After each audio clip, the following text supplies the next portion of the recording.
is, we usually don't get a big crowd like this, so this is kind of special for us. So thank you all for coming. It's really pretty neat. We are going to reconvene to open session. I'm going to call to order at 6:04. There were no actions taken in closed session, and attendance roll call. Clerk Elkishan. Trustee Lopez. Trustee Reed. Trustee Galindo. Student rep. Welcome. And President Maxwell here. Would you all please stand and join me in the Pledge of Allegiance?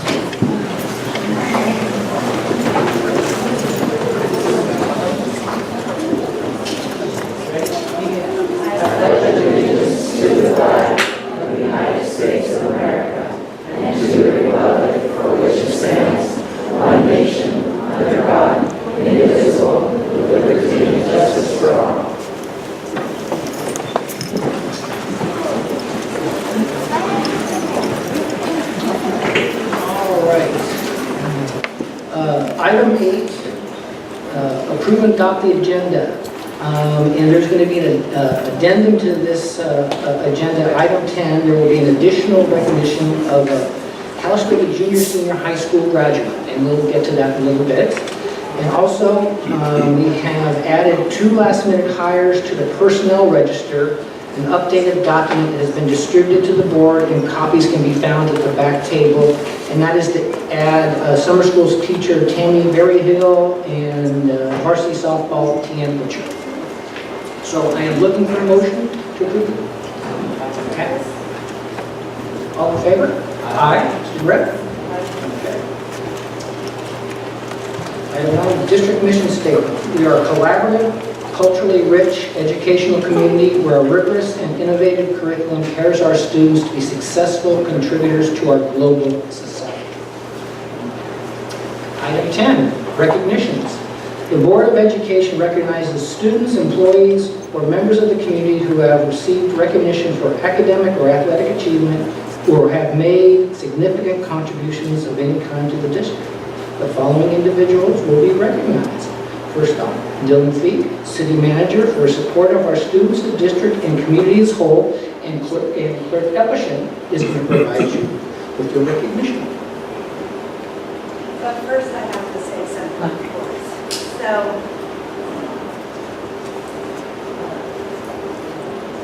well, I'm loud. Everybody knows that educating kids is a very, very critical task. And we couldn't do it just as a district. We rely on the teachers and the parents and the staff and the community. But really, community leaders make a huge difference. So this certificate is going to Dylan, who is our city manager. Where are you doing? There you go. Come on up. I have to just embarrass him a little bit. So I just want to talk about a few things that he's done for the district. So Dylan comes in weekly and reads to the students, and that's a big deal to have someone come in other than the teachers, other than the parents, somebody who's a community leader, good example. He was a huge, huge collaborator in the effort to get the pool open early enough to accommodate the school swim team. So that was so easy and so smooth. Huge round of applause for that.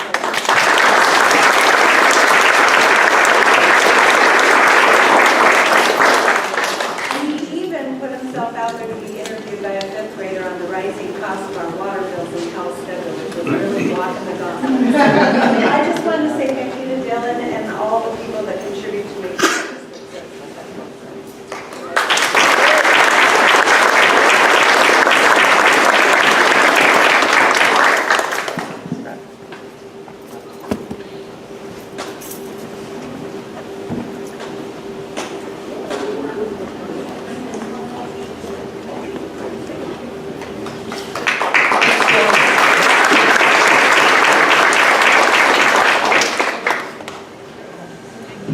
If you don't mind, I appreciate the award. It's wonderful to be the city manager, but it's even more wonderful to be able to work with the wonderful school district.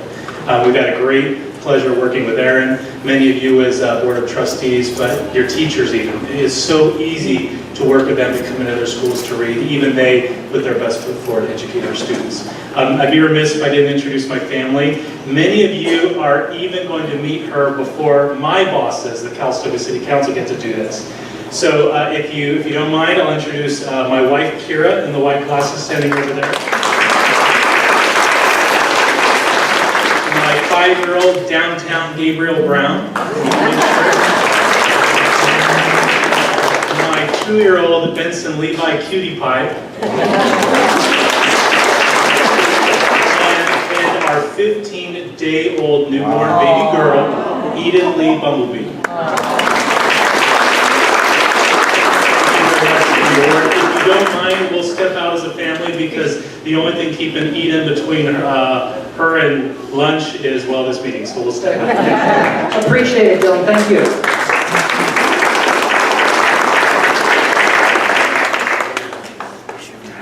And now I'd like to introduce Ms. Helen Bass to hand out our diploma of graduation to Christopher Muse.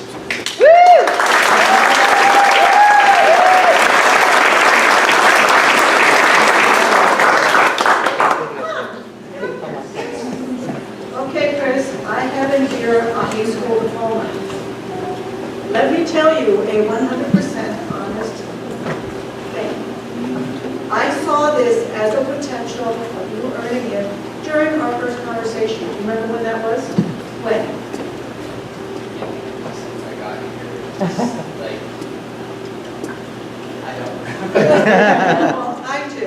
It was in 5th grade. You were a little reluctant to go into school that day. We had a conversation walking across Berry Field. And in our conversation walking across Berry Field to your class, I saw this as a potential in you. I have seen it many times. Every time I have gone and looked at your report card, your transcript, any other pieces of paper that wander across my desk, and especially in our conversations. What I want you to do with this, as I want for the rest of our kids, is first of all, is to know that, see this as optimism for the future. And with that, when you are going forward, know that you have gotten this, you have earned it. You may do that with your future goals from now on, because you've got that when you have your education, that's something you get yourself, and no one can ever take it away from you. It belongs 100% to you. Congratulations to you and your family.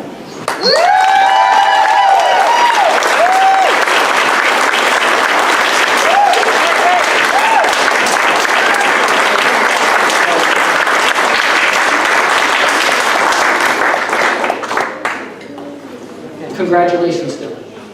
I mean, Chris, looking at the wrong thing.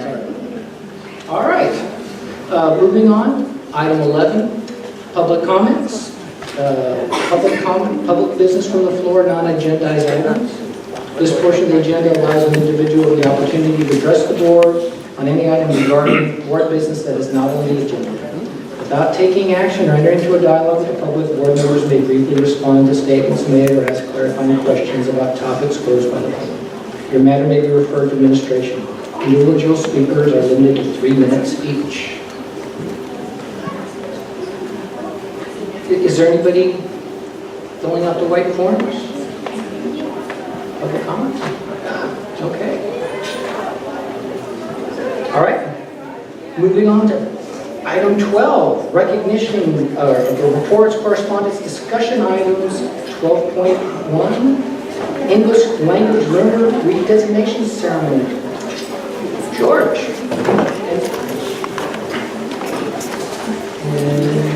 And Nicole.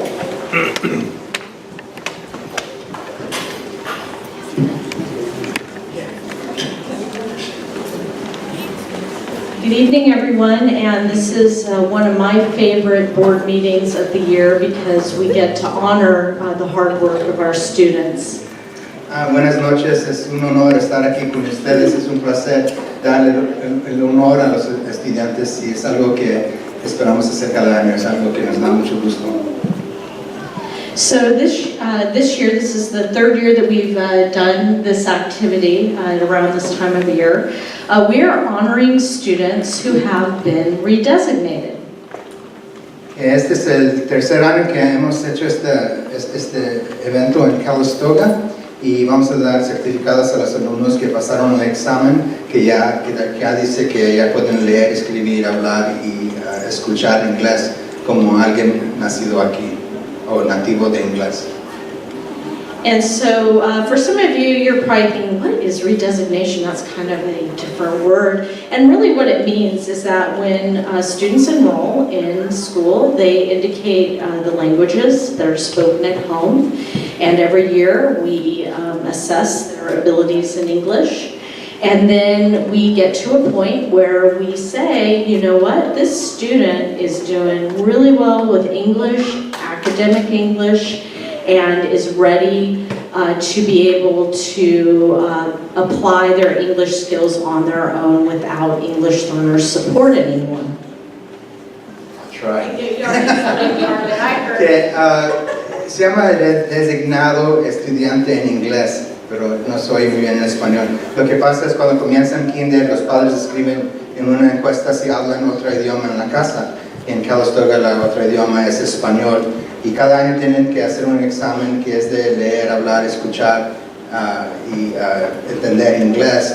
Y cuando pasan ese examen ya no son estudiantes que están aprendiendo inglés, ya lo saben bastante. Y es inglés académico, no es inglés solamente de hablar en la escuela.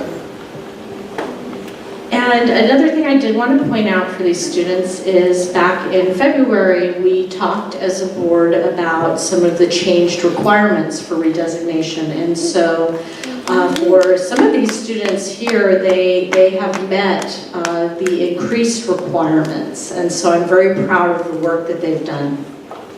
Que dice la directora Lomar que vino a una junta aquí en febrero y el examen cambió. El examen hoy se llama LPAC, es más difícil que el examen de los otros años y es más difícil pasar este examen y habló con la mesa gobernante y decidieron cuáles eran los estándares para pasar el examen, así es que es algo más difícil pasar el examen este año con tus hijos que el año pasado y es un orgullo de nosotros ver a ellos pasar este examen.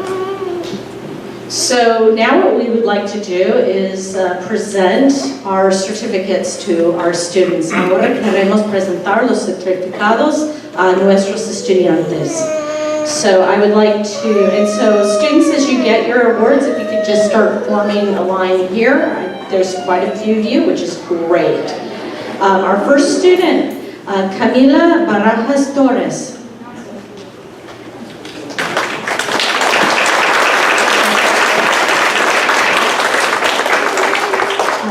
Norma Clavel.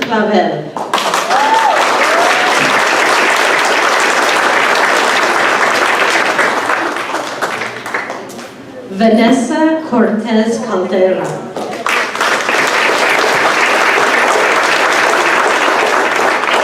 Alejandro Cruz Ramirez.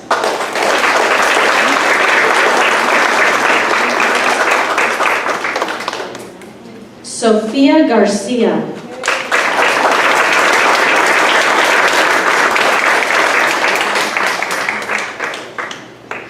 Julissa León Vigil.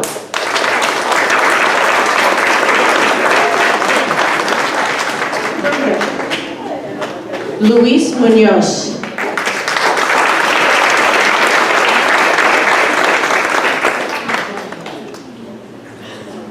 Miguel Perez.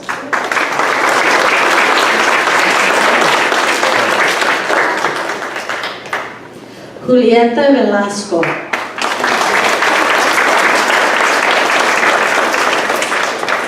Luis Alfaro López.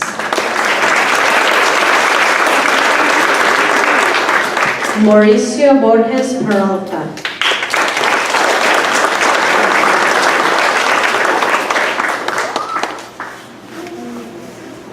Carlos Infante Melchor.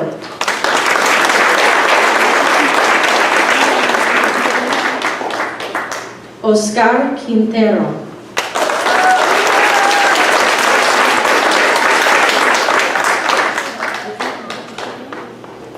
Diego Velasco.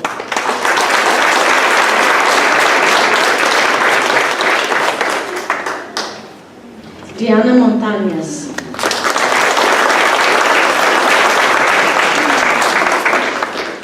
Liliana Hernández.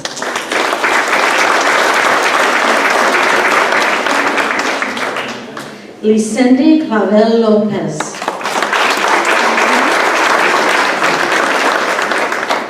Kenya Clavel.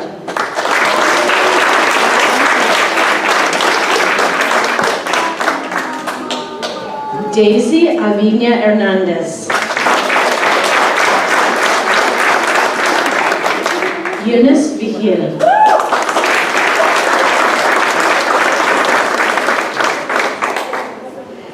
Silali Lopez Quirino.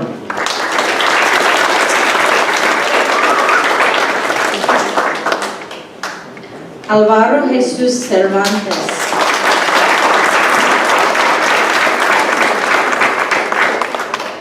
Cesar Cedric Chino.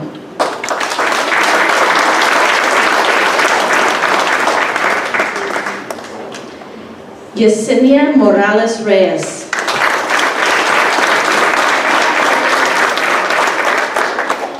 And Andres Gonzalez.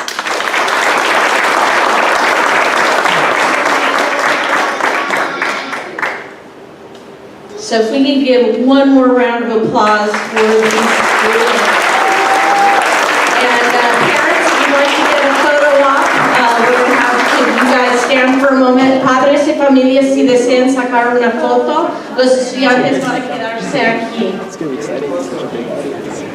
So you like the map so much that you're doing the presentation?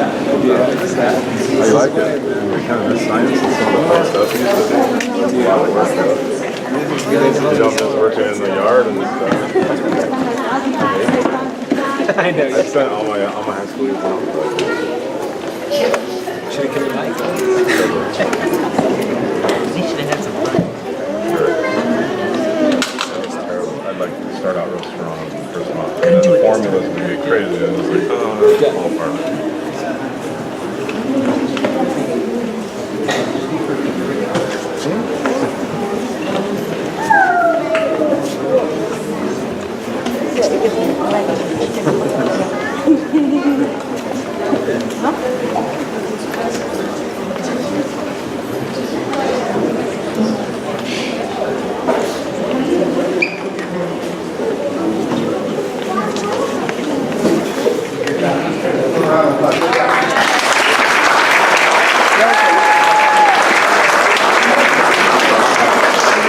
Congratulations. Students and parents, you are more than welcome. We do? Oh, I knew that. We have some from the high school. Oh, I knew that. I was testing you. Sorry, my bad. We don't have as many people here, quite a few students are in sports or other after-school activities. So I'm going to read the names, and if you're here, please come up to the front if we call your name and you're here, okay? Yes. I'm Carolyn Corregi, I'm the ELD coordinator at the high school. So I work with the students on being reclassified, redesignated as fluent and proficient in English. Okay, so our first certificate is for Jacqueline Alvarado.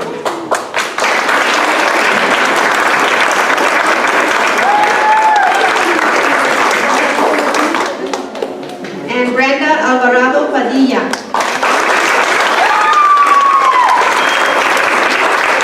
Santo Argueta. Jeanette Arroyo Gobea. Diana Chavez.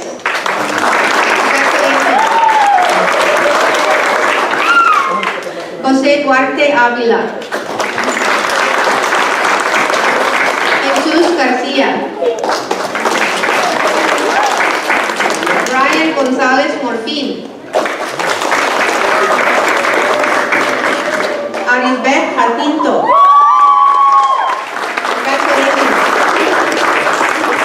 Oscar Maldonado.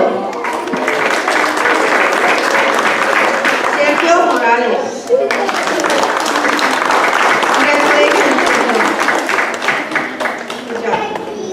José Pérez Herrera.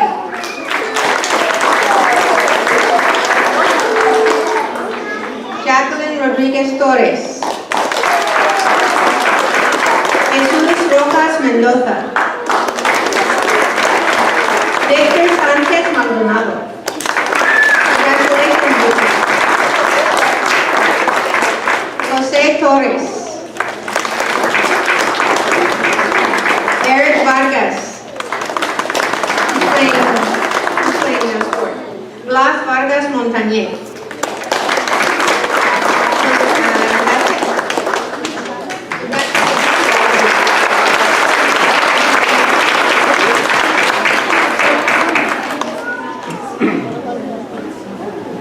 Pueden sacar fotos los padres si quieren. Take a picture.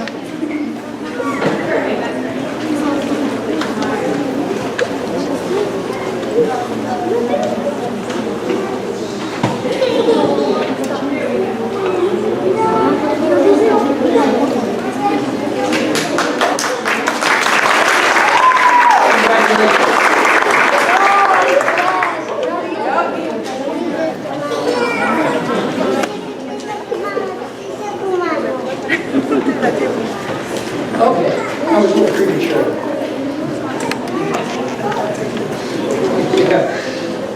Congratulations, students and parents. If you want to stay for the rest of the meeting, we're more than happy to have you, but you don't have to. So if the students and the parents wish to leave, please feel free. And again, Pueden ir si quieren. congratulations. Hay más contemporáneo. La ceremonia ya terminó. Ya, muy bien.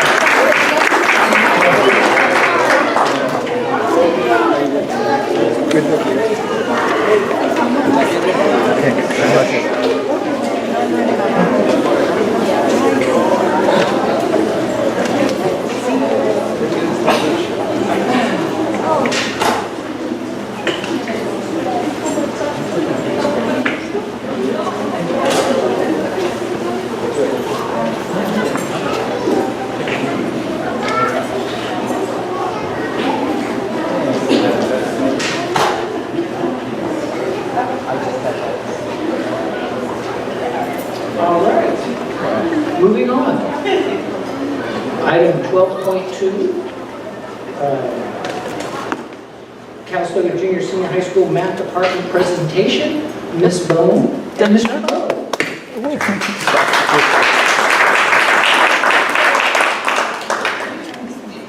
In a tie. Got a jacket. Hi, here we are. It's math, mathematics at Calistoga Junior Senior High School. Hey, that's today's date, this must be the right place. So. Point at the computer. Make sure it's on. If it's not gonna work, I'll do it for you. Thanks. So the vision of the mathematics department at CJSHS is to promote graduates who are creative, innovative, and forward-thinking problem solvers, empowered to seek the future of their choice. Whatever you want to do, math can take you there. Currently, our department is me, Jeremy Crowe, and Ellen Probst, who is our junior high teacher, but she has small kids. Get there with them. Yeah, so the state of mathematics in California has changed recently with the Common Core state syllabus. We talk to kids all day long, and we talk to adults. The components of math in high school, you are required to take 2 years of math, one of them being Algebra 1. That is state ed code. Currently, we require 2 years of math. The state testing has changed with the Smarter Balanced Task testing. So students are tested in grades 3 through 8, and then not in grade 9 and 10. And then they receive a summative assessment in grade 11.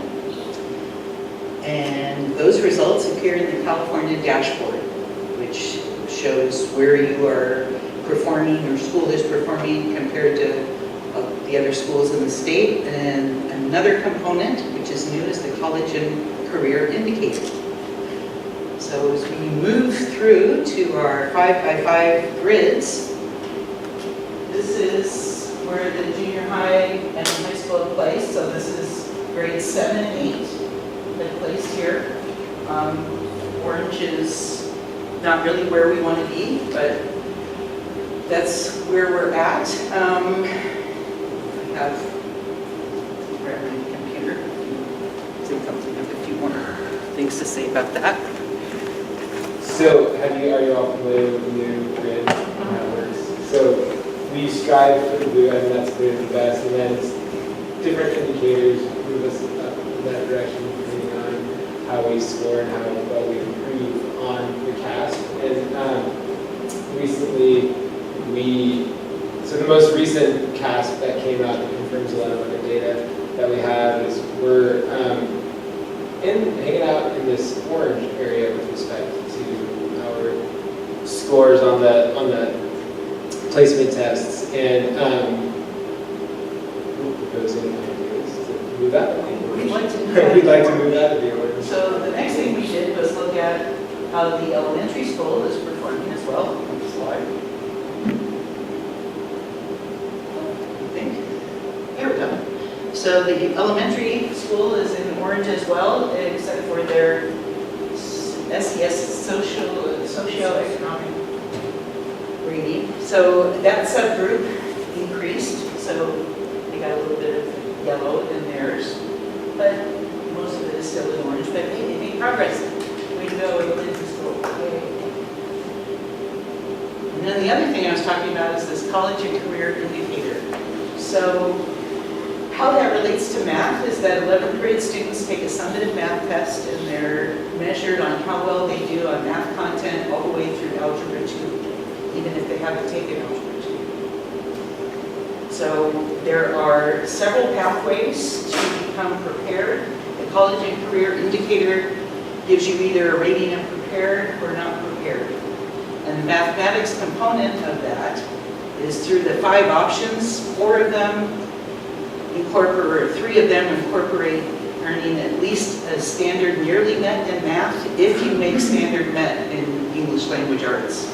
Or you can meet the standard in math and be nearly met in English language arts. But either way, you need to be kind of right up there. So that's our goal for the future, is to get all of our 11th grade students prepared. This is important too, because as we'll see in the future, so what will come up shortly is that, as Kathy mentioned, our tests go through Algebra 2, but our current policy doesn't ask, we push, but it doesn't ask for the kids to go all the way through Algebra 2. So a little foreshadowing for. Okay. So in Calistoga, we wanted to look at how we're performing on state tests. So by grade level, 7th grade summative. And you probably can't see all these little colors right there. Yes, but so we want these blues down here, and those are advanced. And the red is proficient. So really for instance, in 2012, we had 55% proficient or advanced. And if we look at a trend, it's back to you, because I have notes here. This is about a gap, or I was using these slides to look at the gap.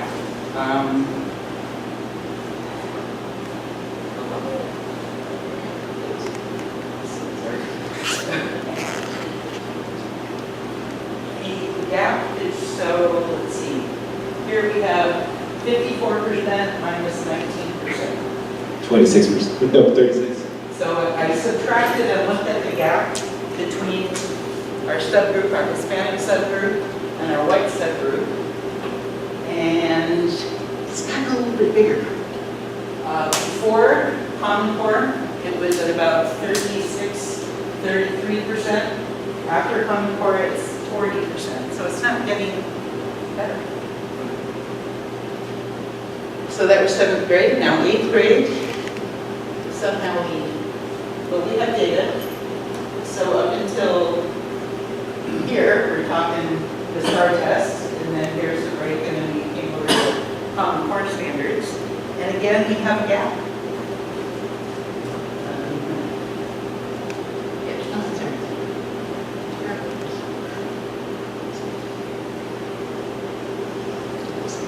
So our gap, actually, so in here, actually, the Hispanic subgroup was 5% ahead of the white subgroup.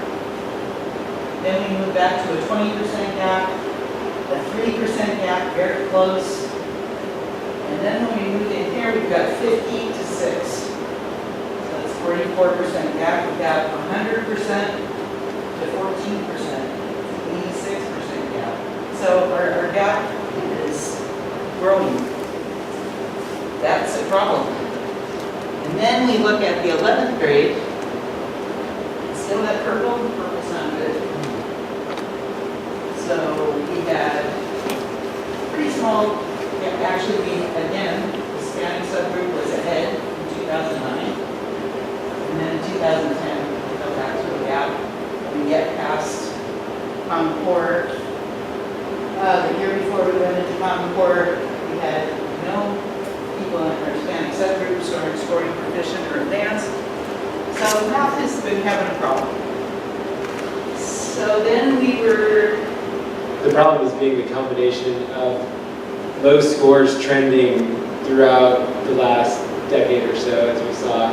But beyond the fact that low scores are trending, not just on the CAS, but low scores are trending with any and all data we gather with respect to the math department. So any different tests. So the low scores trending in addition to the significant gap between our subgroups. So to clarify the problem. Now this next section, I just want to say, thanks to the bravery of our math teachers, it's hard to bring your scores up there and talk about them. So I've got my name on mine, they've got their name on theirs. I'm fully responsible. I'm trying to figure out how to make it better. So in 7th grade, these are Ms. Probst's math inventory scores. So we are now administering the math inventory 3 times during the year to see how our kids are faring, so that it's not a surprise at the end of the year. We know where we're at. In 7th grade, 8th grade, that red slice of that pie is what's below basic, not what we're looking for. Yet, people are scoring between the 6th and 8th grade level. So some are low, some are higher. Sadly, we have a chunk of them that are lower, but they are scoring in between 6th to 8th grade levels. No, this is where they want to be. So can we go back? So this is where we want them to be. Their actual scores are down here in the 3rd. So this is where we would like the kids to be within this range of the year, and then where they're actually scoring tends to be much lower. And so then 7th and 8th grade, the average scores tend to be between like grade 2 and grade 3, right here. And to clarify as well what the math inventory is, if you've had kids take the Lexile test, so we've used the Lexile over a long period of time. The Lexile measures your vocabulary at a particular rate where it relates to like your vocabulary and reading and how it relates to where you should be at that particular age. This is the math corollary. So this is sort of looking at kids' math skills at a particular age and seeing where they should be. So we want our kids, when they're coming here, if they are proficient, to be between like, well, the 6th grade and be 870 to 1125, and the 8th grade going up to 1030 to 1225. But this chunk of kids right here, this chunk of kids right here, and this chunk of kids right here, these 2 chunks of kids right here are in the 2nd to 3rd to 4th grade level, which is over 75% of our kids at the moment. Great. I have a question. So to clarify, at 8th grade, their math inventory, our 8th graders are at the 2nd and 3rd grade range? I don't have my data exactly in front of me, but yes. Yes. So if we move up, so also while they're listed by teacher, Ms. Probst has most of the junior high, Mr. Groves is teaching Algebra 1, the 9th and 10th grade level in high school. As you can see, the red part of the pie is being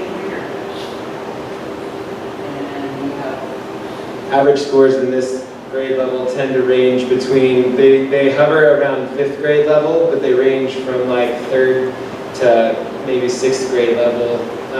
The averages for the 9th, mostly the 9th and the Algebra 1, and then 10th and above for the rest. And then when we get to lines. So yeah, here you can see that this is approximately 88% of our kids that are scoring below basic or basic, which tends to be at this grade level 6th to 7th. So our kids are averaging, when they're juniors and seniors, and the older kids tend to be averaging between like the 5th and the 7th grade math levels as they're exiting our math, or coming towards the end of our math program. This isn't very heartening, just good news, but we're going to move on, we're going to figure out what to do. So we looked at all the factors that we felt affected their learning, and I have my top 10. And I'll go through them quickly. First one is socioeconomic status. We don't have a lot of control over that, but we can provide resources to make sure they are in the free and reduced lunch program. We try and keep the library open so they have access to Chromebooks and whatever resources they need after school. I think we should probably focus on SES as the gap in our achievement gap efforts. We often look at the Hispanic subgroup and the English speaking subgroup, and this is definitely a subgroup worth our attention. And got to let them know that doing well in math is going to help them increase their quality and level in life. The second one is expectations and support of community. We have to communicate with our parents and families how to go through our math program. We have to make sure it has access to areas, knows where kids are at, and we need to promote numeracy in our community. As math teachers, you know, we hear all the time, like, I never could do math in high school, I never needed math. We gotta stop that kind of talk. It's not true. You have to have some mathematical ability. I don't know how I'm going to promote numeracy in the community, but it's definitely a thing we need to do. This was the flow chart that we handed out at Open House. So this is one way to communicate to our community about how to move through our mathematics program. Every 7th grader takes 7th grade Common Core Math. We provide an advanced pathway if you can meet our requirements. It's a multi-step thing to get into Algebra 1, but if you pass the test, you get the teacher recommendation, you're scoring off the charts on everything. Then some 8th graders are going to Algebra 1. The majority of 8th graders should be in Common Core Math 8. And as you progress through our traditional high school curriculum, Algebra 1, Geometry, Algebra 2, you can take math analysis. If you're on the advanced path, you may get to an AP math course in calculus or statistics. And if you're having trouble in Algebra 1, you can get your 2nd year of math and personal finance. That's a class that we came up with this year. Sure. Question. So, but the testing does not involve geometry at any level? There is geometry in the 11th grade summative test, but you don't take that until you get to 11th grade. So yeah, so the CASP test for high school, the 11th grade one, covers up through Algebra 2 in 11th grade, so it does incorporate Algebra 1 geometry and Algebra 2. It's just that you don't take that test when you're going to take geometry. Right.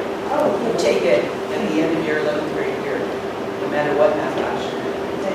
And with respect to the data as well, interestingly, like the kids keep progressing through this, and part of the issue that we're having with our students is as our kids are progressing through this typical pattern of math, the 4th grade level that our kids are averaging at tends to be like fractions and positive and negative numbers.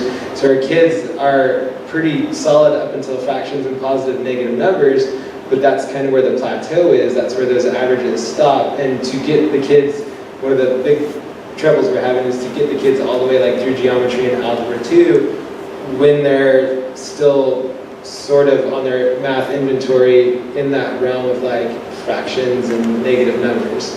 So Algebra 2 and geometry become extremely hard when you're still struggling with whole numbers and decimals and fractions. To put it in longitudinal perspective. 3, structures that support or hinders success. We would like to see us increase the math requirement to 3 years. All the other schools in Napa Valley have a 3-year math requirement. But instead of just jumping in that 3-year math requirement, we need a year to plan what kind of math class that 3rd year would be. We are definitely looking to go in that direction. And this is what the foreshadowing was as well, as the CASP, like you brought up earlier too, the CASP teaches or asks you to be proficient through Algebra 2 with their questions and stuff, but we only have a 2-year program, so the kids are stopping in geometry, being tested their junior year in Algebra 2. There could be, many of our kids do take Algebra 2, but many don't. So there could be a pretty large gap between what they're being tested on, which then directly relates to our dashboard, that those orange things that we're talking about in the beginning. So we're getting a lot of oranges, partly because this is part of it, that we're not going through Algebra 2 and that we are being tested on that. We would like to implement a research-based intervention program. We don't have a solid, this is what happens. We identify kids, we get them in intervention as soon as possible. It's kind of been here and there, but we would like to standardize that, make it strong, and make it work. Our master schedule, because we're such a small school, it's difficult to provide all the sections. So when push comes to shoving, and we have so many issues of strategic and do they need to read or do they need math? And I will tell you that math usually loses to reading. Reading is pretty darn important, but so is math. So we're asking to commit to keeping some sections of the master schedule for strategic math so we can help kids while we can still help them.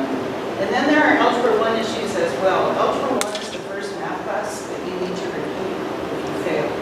You can fail all your math classes all the way through and you go on to the next one, but not when you hit Algebra 1. And Algebra 1 is a lot of abstract out there. So if we're going to get kids to pass Algebra 1, and the research shows that it's a gatekeeper, it's an indicator of success in college, it's a big deal. We could be doing more to prepare our students to be successful the first time we take Algebra 1. Or that's what we look at, what we could do to help our kids pass Algebra 1 the first time we take it in 9th grade. Number 4, rigorous curriculum taught by highly qualified staff. That's great. We need to continue with our professional development. This year we're looking at some differentiation. Whatever it is, we are lifelong learners and are committed to improving our practice. We need to schedule regular meetings as a department to talk about data and trends and individual students. And we need to spread those math strategies around school. So when kids ask us, what's a 22 out of 28? Yeah, your calculator, figure it out. Do that yourself. So to empower kids to think mathematically. We are still completing our transition to CCSS, Common Core. So we adopted the Algebra 1 and the digits in 6th, 7th, 8th, and 9th grade. We went to Pearson Publishing and adopted their Common Core materials. It seems to be going okay, but we would like to bring the rest of our curriculum into the same publisher so that there's consistency. We need to create a central place where everybody who's taking geometry takes the same final, no matter who their teacher is. Every student is covering the same stuff, no matter when they're taking it. The teacher we hire next year who's never been here should be able to go into a file, pull out the final, see what we're going to be testing on. So we can tighten that up quite a bit. And then we're also looking at the structure of our department. Some schools do an integrated math, which is math 1, 2, and 3, where it's not so clearly algebra, geometry, and algebra 2. We thought, we started looking into it, and now we're kind of hearing that perhaps it's not so great for kids who struggle with reading, who struggle with math. So fortunately, our Algebra 1 books are still in our current adoption cycle. So we have a few years looking at that before we should decide if we should stay with traditional or go with integrated. For vertical alignment, we want to connect with elementary school and make sure that they're working their way up. At the junior high and high school level, like I said before, we need monthly department meetings to discuss what's going on. We have had articulation meetings, but we could do more, I think. We could be talking about all those things that I listed there, best practices, how we intervene, how we articulate 6th to 7th and 8th to 9th, and how we collect data and analyze it. And as I was mentioning earlier, our priority should be scaffolding our kids so that they pass Algebra 1 the first time they take it in 9th grade, get them as close to ready as possible. And then I think everything else will help after that. Next. Intervention. So we, instead of pulling things here and there, oh, let's do intervention. And we have a program called Alex that's really great, but we didn't really get any training on it, so we've been figuring it out for the past couple of years. It would be nice to have the people who wrote the program tell us how to use it in the correct way, because we can be doing better there. We can virtually align our stuff. Data. Data's been, we'd like to tighten up the data. So we talked about a testing schedule that our vice principal put out there. We're going to test at regular intervals and have that data put into one place.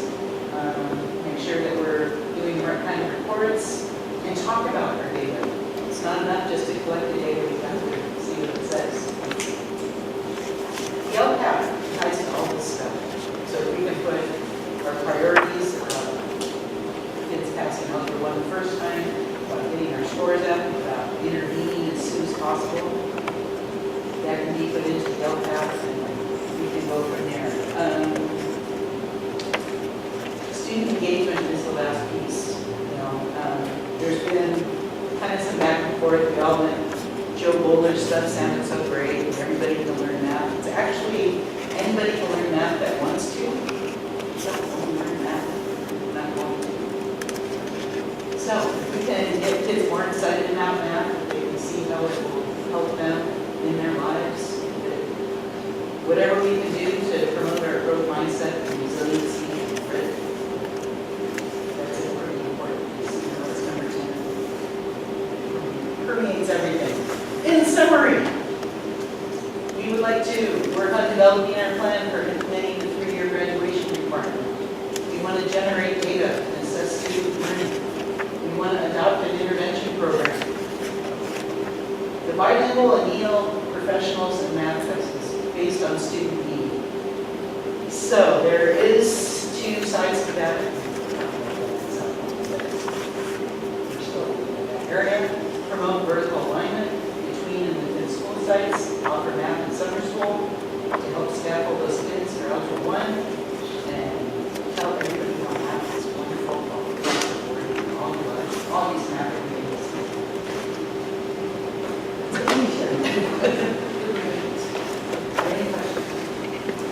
There's stuff, you know, that we are presenting here for credit. I just wanted to say that that's amazing. As a former quality director, I love data collection and actually using the data and coming up with strategic ways to affect the data. I thought it was interesting that there was kind of a decline right after we introduced core common standards. I think typically you introduce a brand new curriculum, it's going to take a while to ramp up and make sure everybody knows how to teach that curriculum. I understand it to be a little bit more English-based, so more word problem-esque. Explain your thinking. Yeah, so the English language learner has a little bit more of a jump to get to that. But that was brilliant. That was so great. I loved it. Of course, I know you guys are doing this. It wasn't on one of your strategic things, but just benchmarking other schools that have had successful programs. Yeah, awesome. I also like to add that I commend you for sharing your dirty laundry. And it's very important. I understand education is a moving target. And when that being said, it's obvious that our white students are scoring higher, significantly higher than the majority of our population here. And I think one way, I've always said, show me the money, we get you moving. Maybe that's something we should talk about, like higher math grades, higher pay, different careers. And everything you requested there is along with our mission statement. It's not that I haven't found anything unreasonable with the presentation. Just started with the test. As are we. Is the information available to a resident, like taxpayer? Yes. On the California Department of Education site, you go to the dashboard, type in Calistoga, all the stuff. But all that we I'd be happy to share information. This is in the board packet, correct? So this presentation here. No, It's not. Oh, No, it's okay. not. I'm sorry. But I'm happy to share. I would also like to add that we score significantly lower than the state standard. And California hasn't put education high in their, on their list of importance. And so, regardless of what the California state standard is, I feel we need to get our kids beyond that. And I feel we're very unique in our little town here as well, just beyond looking at California as a whole. We're a district of 3 schools, 2 that house 99% of our kids. So for 99% of our kids, we're in 2 schools. And I feel like as a highly educated group of folks in these 2 schools, we should be able to figure something out. So beyond that whole like California standard thing, Calistogans here as well, and what can we do for our kids? But I think taking the step to be transparent, and you guys come out and say, this is exactly where we are as a team. Yes, thank you. It's a little scary. Yes, sure it is. Sure it is. I'd like just to say that they spent, how many days? 3 days this year of release time to dig into data and delve into it. And, you know, some of the days were a little more contentious, but they worked through it and came up with this, I think, a good plan to move forward. I thought one of the ideas you had asked for was maybe more periods or more sections for math support during intervention, which we don't currently have. We don't have enough sections for that. So 3 math teachers is 18 math classes, 18 sections. Right now, there's no room for intervention unless we get some additional sections. What is the next step?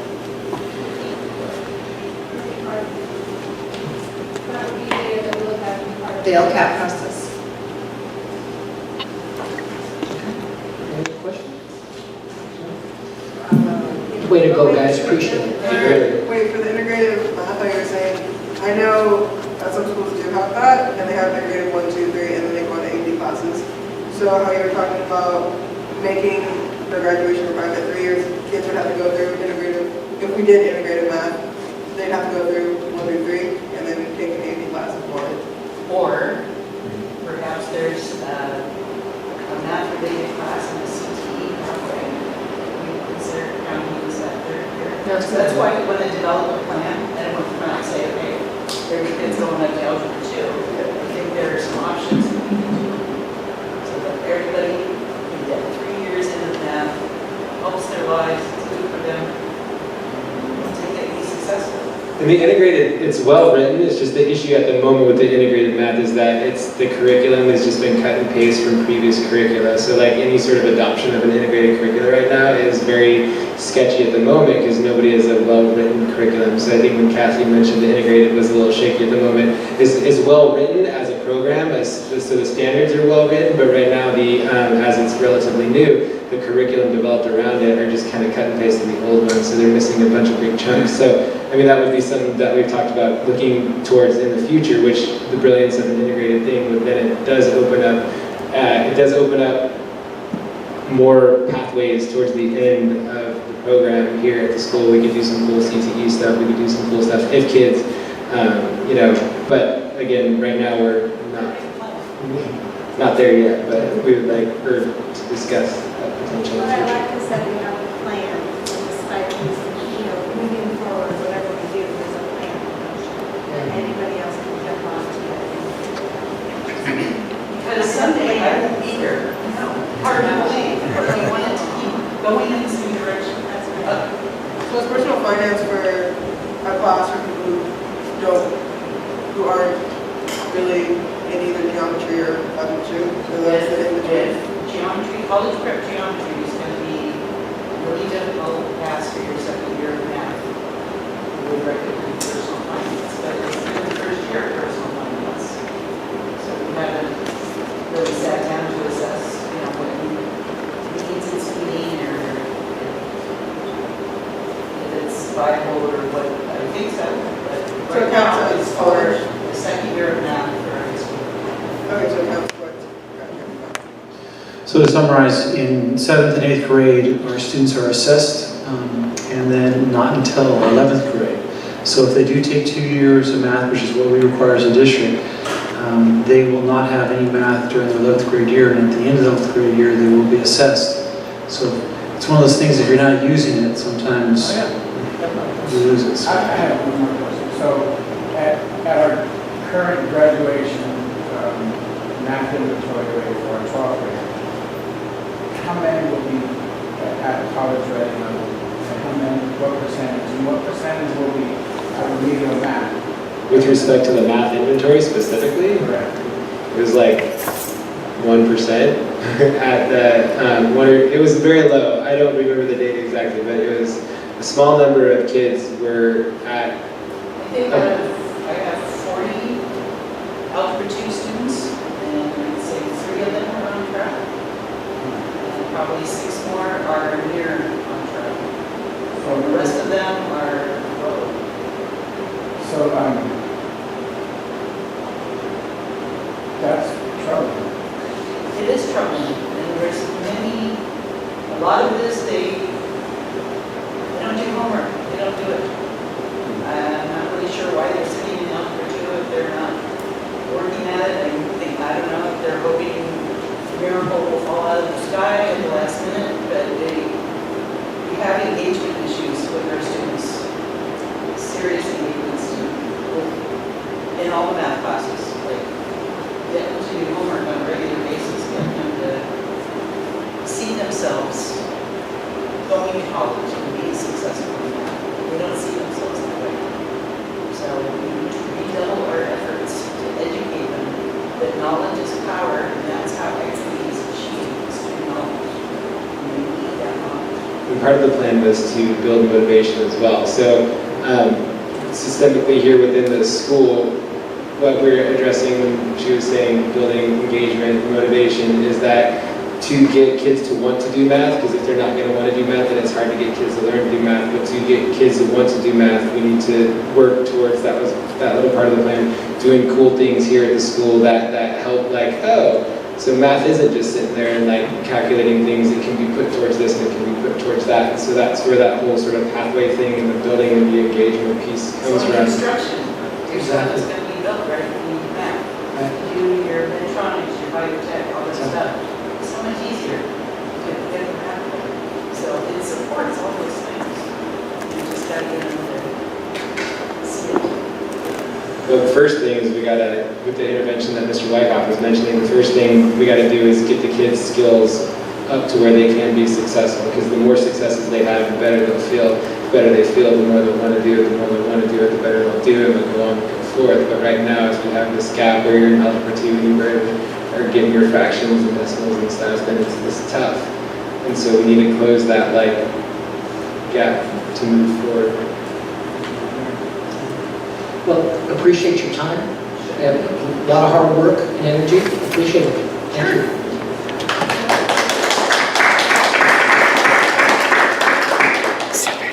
Yeah. 12.3. Crystal report. Good evening, everyone. I wanted to report on a few things, and I'll try to keep my comments brief because I know that we had quite a few students that we were acknowledging. That was great. So first of all, this week will mark the last of our release days. Each grade level has participated in 3 release days. I know at the last meeting I talked about all the benefits of that. What we're really looking at now is looking at where the shifts in our data has happened. And so we have seen some really nice shifts in our reading data from the below basic to filter up to the basic and proficient levels. And then also an area that we've been monitoring with the new mathematics inventory. And I just want to, as an aside, say that this is the first year that we've used this data.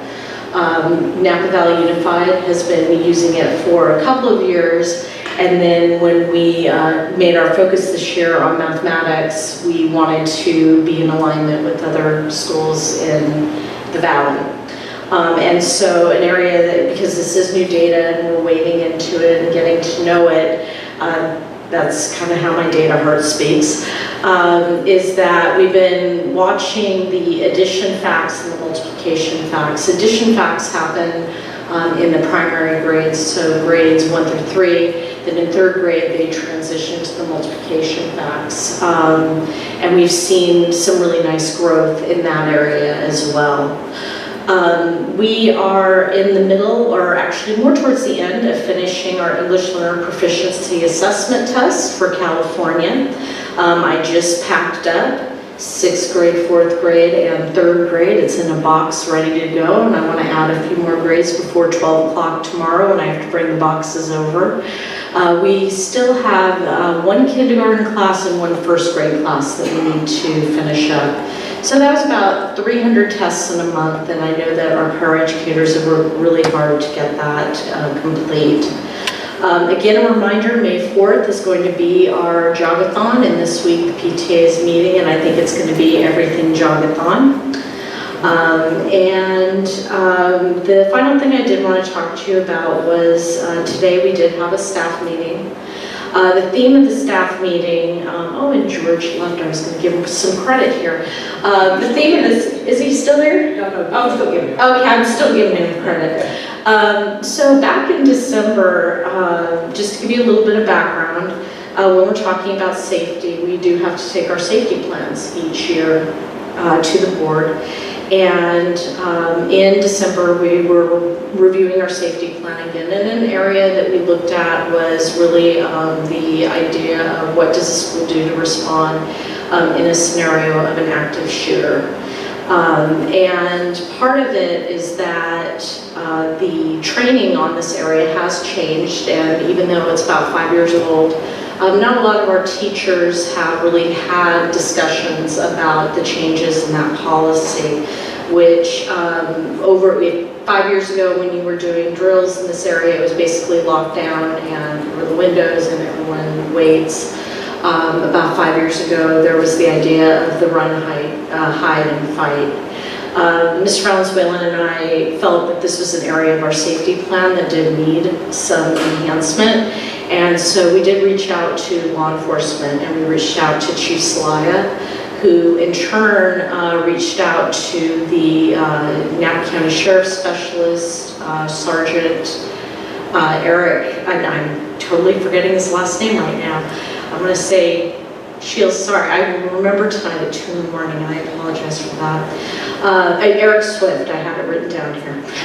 So Sergeant Eric Swift, who is the Napa County Sheriff's Specialist, he gave us a video for staff to watch at the last staff meeting, and then he came in today.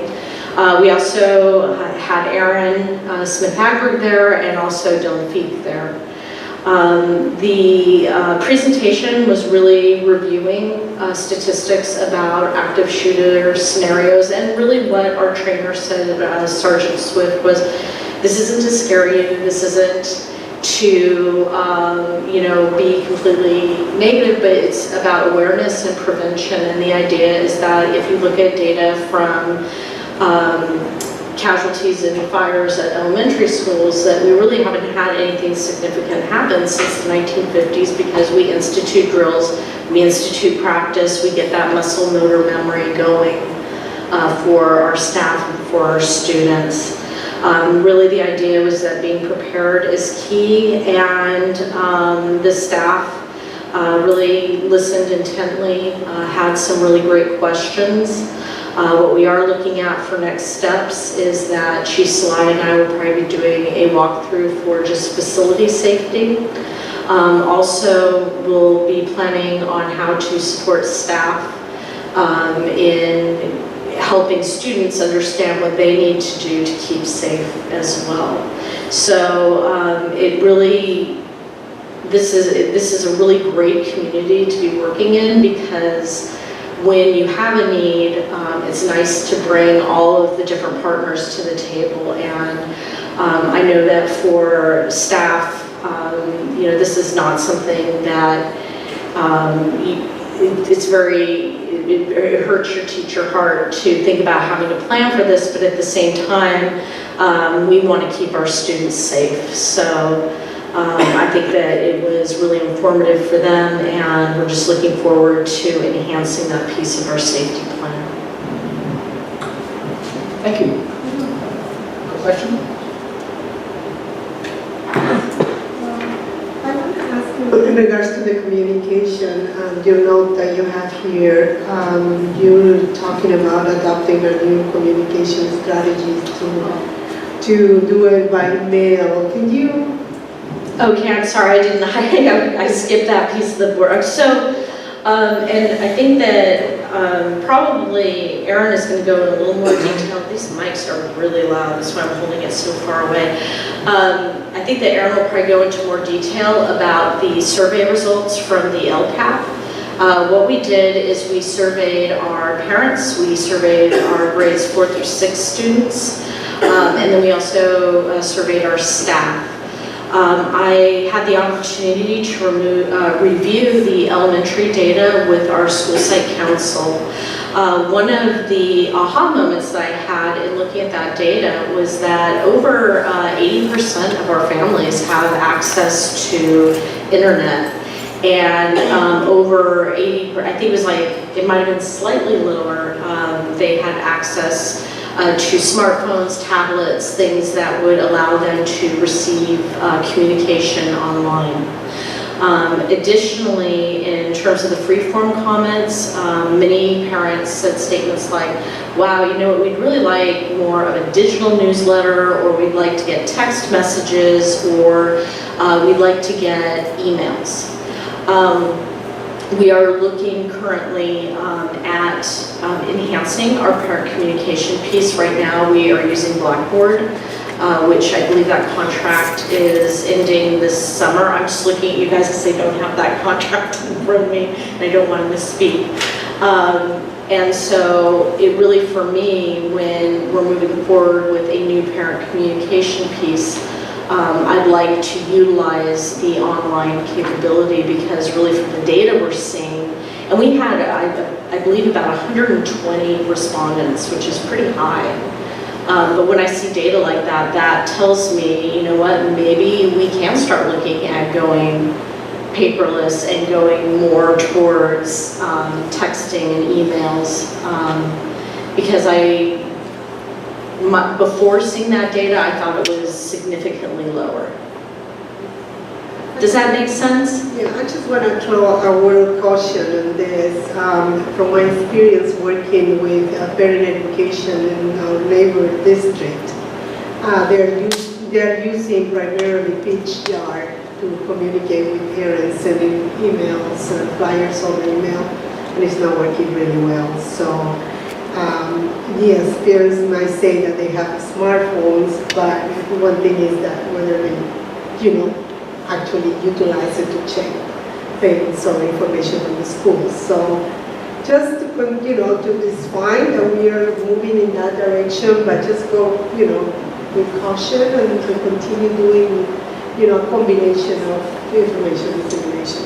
Well, the other piece that we would have to look at too, which when you're building any kind of system that's dependent basically the parent communication system is going to be dependent on our student data system, which means that the data you put into the student data system is going to be vitally important. And right now, I am not sure about the consistency of really making sure to get those parent emails, really making sure that we are giving parents the opportunity to set up email accounts. If we do go in that direction, we're going to have all of those considerations. And I know that I did go through the transition in another school of going paperless, and it doesn't happen all at once. But I do think that this data shows me that we could be ready for it if we support our families.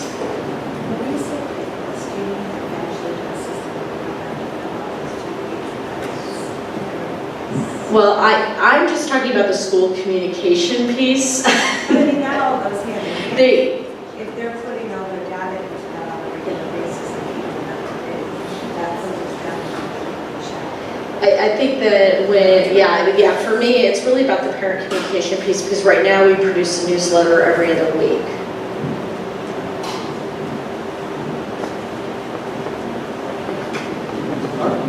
Any other questions? Thank you, Nicole. Moving on. Thank you. I'll make it quick since our math teachers took a lot of time, and I appreciate you listening to what they had to say. But I also appreciate you recognizing the fact that they really exposed themselves and showed where we need to show improvement. And that's difficult, and it was difficult for them to go through that process, but I appreciate you acknowledging that they did that. Jumping on what Nicole said, Chief Celaya and Officer Swift reached out to our school, even though for the last 3 or 4 years we have been doing lockdown drills and intruder drills. We want them to come in and provide that training from law enforcement too, so they'll be doing that training for our staff also. In our board report, some things I want to highlight is as we go through the process of building our LCAP, we are taking college field trips, but we aren't including every student, which is unfortunate. So today we took a group of students to Sac State, but it wasn't all students. And I know in years past we used to do that. The funding was there for it, but unfortunately it has not been this year. So we would like to see that return to that, so that every student has an opportunity to go, not just our avid students. So there was a group of students that did go to Dominican and Pacific Union and Sacramento State, and I believe the other college is Sonoma State. And then the other highlight is our bilingual education speech debate club. And as you saw in the board report, 2 of our students moved on to the next level, and one's going on to state, which is really exciting. And they've been spending a lot of time preparing in Mr. Dado's class and with Cecilia Sanchez, our migrant ed person. So that's been really fantastic. And we're waiting to hear the results of our STEAM symposium, where 38 of our students competed. And I was able to go and see their displays, and I have to say they were fantastic. Miss Brooks and Miss Warner did a great job of preparing their students for that. And Miss Brooks is also taking a group of students to San Jose for the Tech Challenge coming up, and we'll wait to see how that turns out. So we're really excited with what our students are creating and generating in the areas of science. Thanks, Greg. Moving on. Student rep. Okay, so on March 25th, the senior class held a yard sale to fundraise for the seniors' trip to LA and do the amusement parks. And it was supposed to be the student and the parent, and I was there, my mother was there, and a lot of other parents were there, and certain students got a distributed amount of money. We fundraised around $900 for people to be able to pay for the trip. And also for prom, ASB classes finalized, or we're trying to finalize the details for prom, which is going to be in Hidden Brook Golf Course. We had our prom there 2 years ago, so I was a sophomore, yeah, we had it 2 years ago, and it was pretty fun, and we thought about having it again there this year, since we realized that it was too expensive to have it in San Francisco. And we also wanted to say that the prom tickets are $65, and we're trying to do like different fundraising for 9th and 12th graders since we're a small school and everyone can, well not everyone, all the high schoolers can go, junior high can't go. There also will be a photo booth and a DJ from a radio station, Wild 94.9, which is very exciting because for the last couple of proms there wasn't that much of a hype. Last year it was on a boat, so that was really interesting. I heard it was really interesting. I didn't go myself, but I heard it turned out really well, and people really are a fan of the golf course that we're going to now. And also for spring sports, most of our teams are doing really well, like either academically or like on the field or in the water, such as myself. So yeah, it's pretty much. Well, thank you. Moving on. Superintendent's report, 12.6. Well, Craig and Kathy traveled through the stormy weather last Friday to attend the Sonoma State University Teacher Recruitment Job Fair. I was able to be there for about an hour and a half, and was impressed with the number of new teacher candidates who stopped by our table. I'm excited about applying for jobs in our district. Some of them actually had already submitted an application.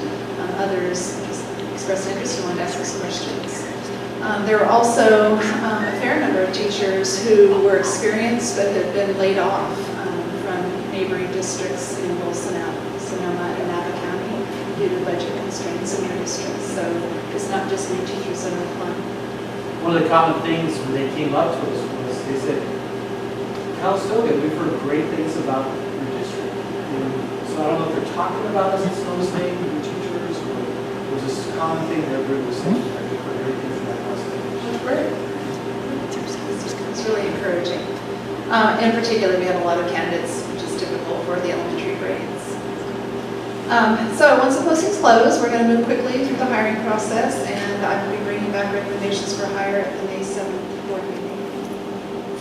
I also want to let you know that last week, Chris arranged for the district's insurance carrier to come in, take advantage of our vacation when there was nobody else here, and they provided safety training to our facilities department employees.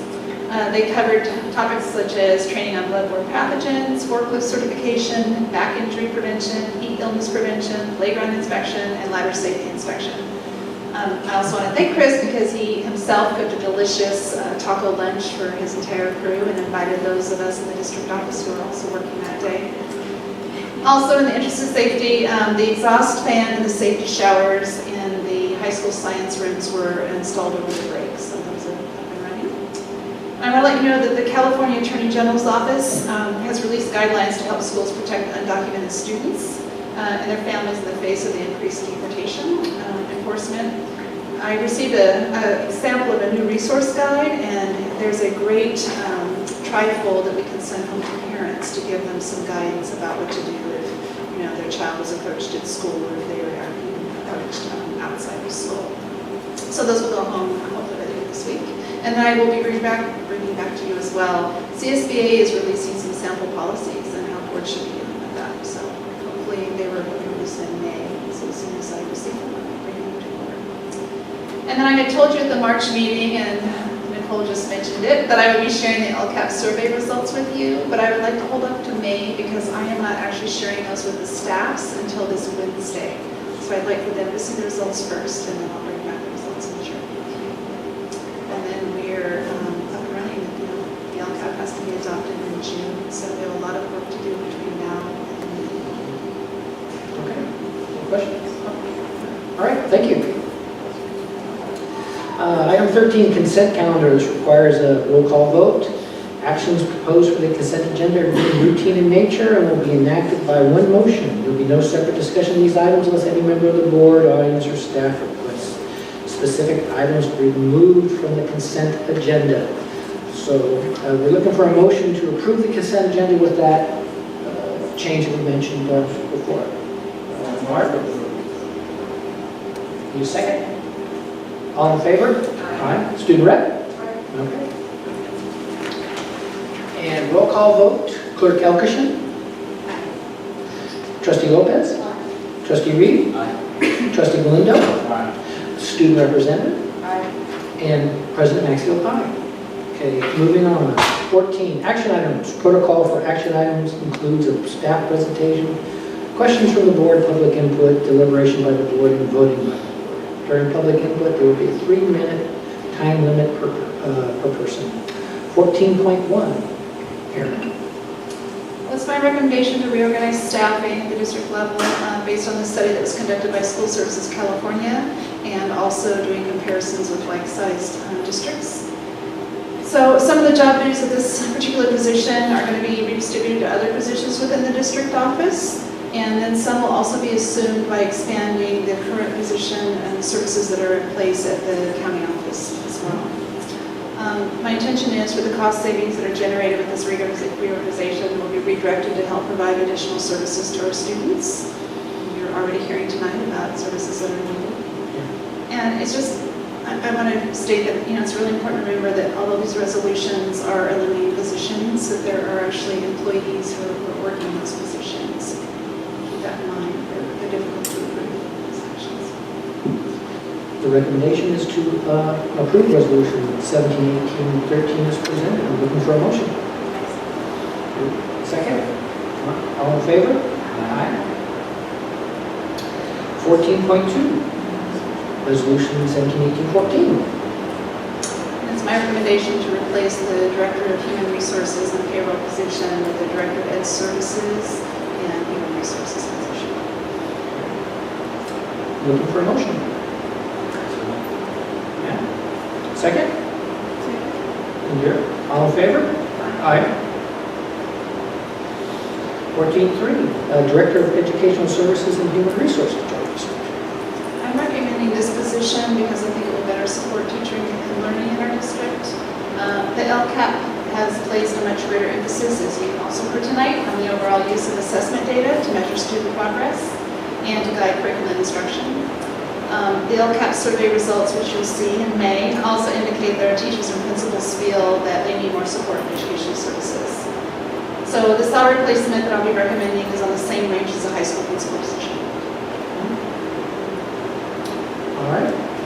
I'm looking for a motion to approve the Director of Educational Services and Human Resources. Julie, second. Mark, all in favor? Aye. 14.4, additional special education teacher position. Our elementary special ed teacher caseloads will be at maximum capacity by the end of the school year, and we anticipate that we're going to have some students coming into kindergarten who have pretty severe needs, and we need to provide the resources for them when they come in.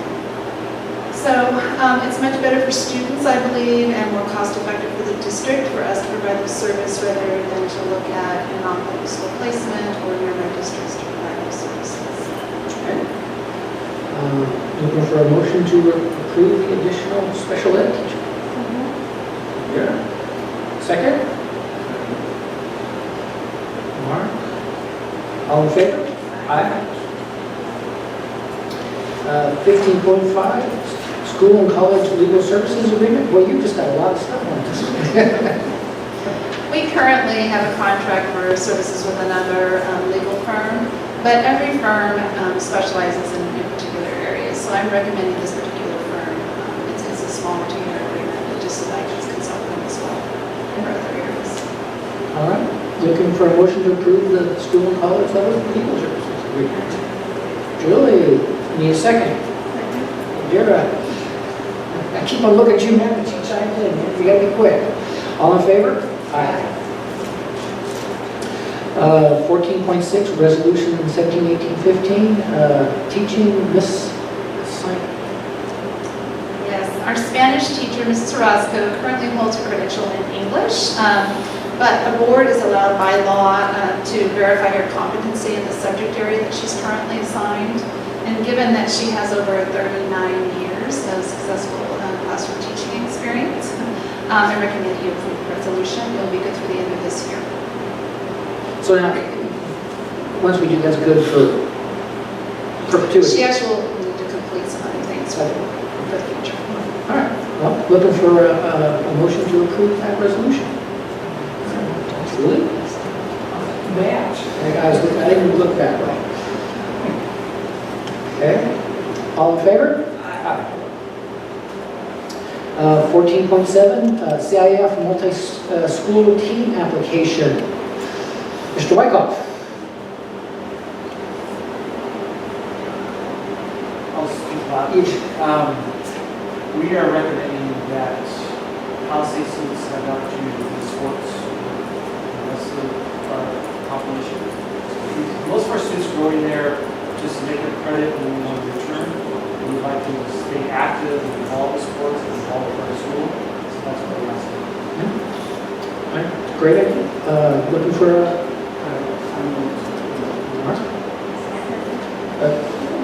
Julie? All right, all in favor? Aye. And 14.8, changing a regular board meeting date. So the district's recommending that we change the schedule, that would be that big LCAP meeting, correct? Yeah, to get it at an earlier time to June 18th. Time and location will remain set. So just looking for a motion to approve that change. Second? Mark, all in favor? Aye. And then 14.9 is our school board meeting calendar, which was in the packet. And we're just looking for approval through the end of the year for our meeting dates. And Dara, all in favor? Aye. 15 board calendar. Next meeting is May 7th, June 11th, and June 25th.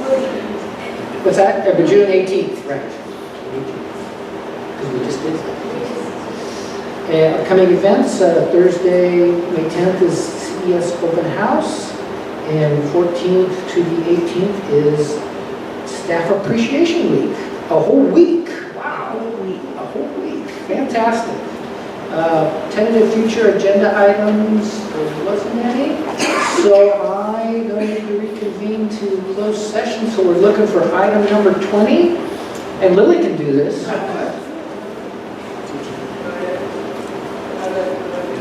So you're making a motion to adjourn the meeting.